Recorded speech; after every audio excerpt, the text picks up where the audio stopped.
Hi friends, please subscribe to Amravati Media and press the bell icon for more latest updates.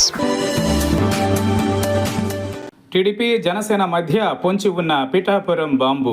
Andhra Pradesh రాజకీయాలలో పిఠాపురం నియోజకవర్గం మరోసారి hot టాపిక్గా మారింది.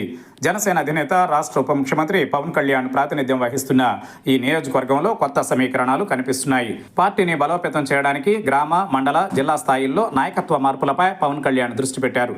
ఈ నెల 3వ వారంలో ఆయన పిఠాపురంలో పర్యటించి స్థానిక నాయకులతో సమావేశమై పార్టీ నిర్మాణాన్ని మరింత చురుకుగా మార్చే ప్రయత్నం చేయనున్నారని సమాచారం. దీనివల్ల జనసేన సంస్థాగతంగా మరింత బలపడే అవకాశం ఉందని పార్టీ వర్గాలలో చర్చ జరుగుతోంది. అయితే ఈ మార్పులు రాజకీయంగా కొత్త సమీకరణలకు తెరలేపనున్నాయి.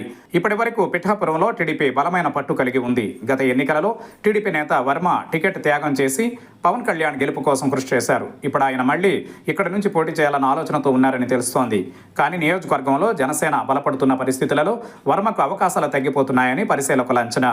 ప్రస్తుతం పవన్ కళ్యాణ్ పిఠాపురంపై పూర్తి దృష్టి పెట్టడం, పార్టీని పునర్వ్యవస్థీకరించేందుకు ప్రయత్నించడం వల్ల టీడీపీకి ఇక్కడ స్థానం దక్కడం కష్టమనే భావన బలపడుతోంది.